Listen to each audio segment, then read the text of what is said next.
کہ اللہ رب العزت نے ہمیں اس دنیا میں بھیجا تو زندگی کا سامان دیا،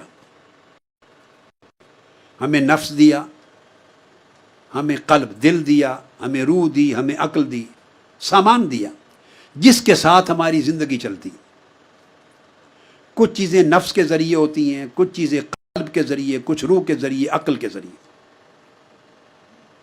جسم آیا تو جسم تو خاک میں چلا جائے گا، باقی چیزیں اللہ کے ہاں چلی جائیں گی۔ جب آپ قبر میں رکھیں گے میت کو تو جسم خاک سے آیا تھا اور خاک میں چلا جائے گا، مل کے گھل کے ختم ہو جائے گا۔ روح اللہ کی طرف سے آئی تھی، اللہ کی طرف جانی۔ آپ ایک روح پر ہی کنسنٹریٹ کر لیں نا تاکہ آپ کو سمجھنا آسان ہو جائے۔ جسم اور روح دو چیزیں ہیں۔ جسم آپ آنکھوں سے دیکھتے ہیں، آپ مٹی میں رکھ آتے ہیں، مٹی میں مٹی ہو جاتا ہے، ایک عرصے کے بعد ختم ہو جاتا ہے، خاک بن جاتا ہے۔ روح نہیں خاک ہوتی، روح اللہ کے ہاں چلی جاتی۔ تقویٰ کا معنی یہ ہے کہ اللہ رب العزت چاہتا ہے میرے بندے، جب میں نے تجھے دنیا میں بھیجا تو نفخت فیہ من روحی، میں نے اپنی طرف سے روح دی تھی، تمہارے اندر روح پھونکی تھی، میں نے تمہیں روح دی۔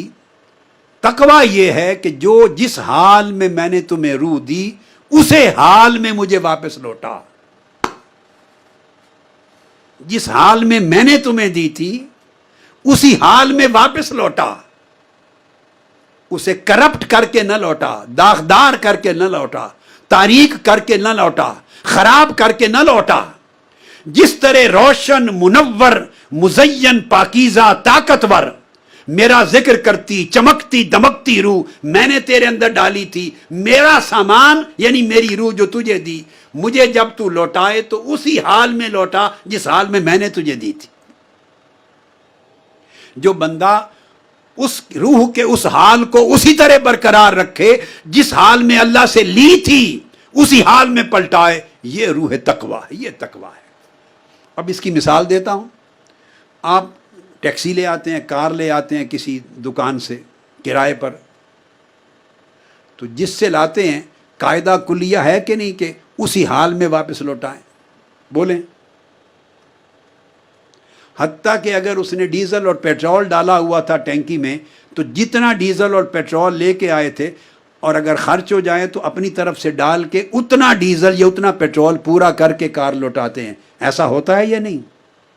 ورنہ مالک کہتا ہے اگر کار کو آپ توڑ دیں، نقصان کر دیں، کہیں ڈینٹ لگا دیں تو آپ کو پے کرنا پڑ جاتا ہے۔ وہ پے کرنے کو عذاب کہتے ہیں، وہ سزا ہے۔ مالک سے جو چیز آپ استعمال کے لیے لاتے ہیں قاعدہ ہے کہ وہ چیز واپس اسی حالت میں لوٹاتے ہیں۔ اگر خراب ہو گئی تو اس پر سزا ہوتی، جرمانہ ہوتا ہے۔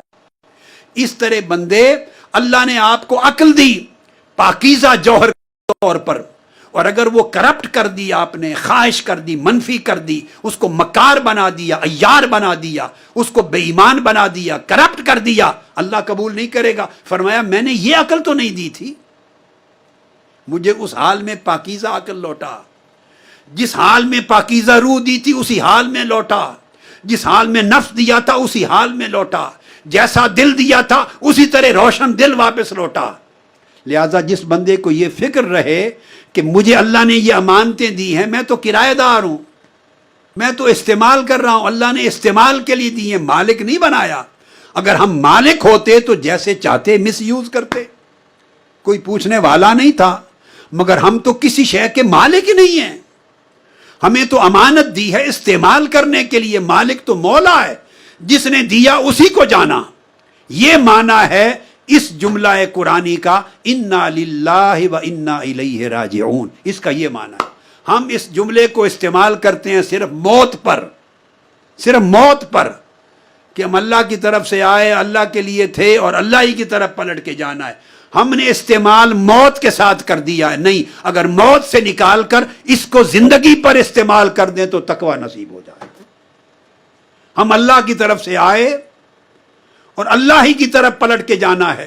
چونکہ اللہ کی طرف پلٹ کے جانا ہے تو ہر چیز کو اللہ دیکھے گا، اے بندے میں نے آنکھیں تمہیں دی تھی، آنکھیں کیسے استعمال کی، کان کیسے استعمال کیے، دل کو کیسے رکھا، نفس کو کیسے رکھا، عقل کو کیسے رکھا، ظاہر و باطن کو کیسے رکھا۔ مالک کو ہر چیز جانی ہے، لہٰذا اس دنیا میں استعمال کرتے ہوئے ہر چیز کا خیال رکھیں کہ اللہ کی ملکیت ہے، اس کو بگڑنے نہ دیں، نہ ظاہر کو نہ باطن کو۔ اگر یہ اس حال پہ برقرار رکھنے کی فکر آ جائے تو اس کو تقویٰ کہتے ہیں۔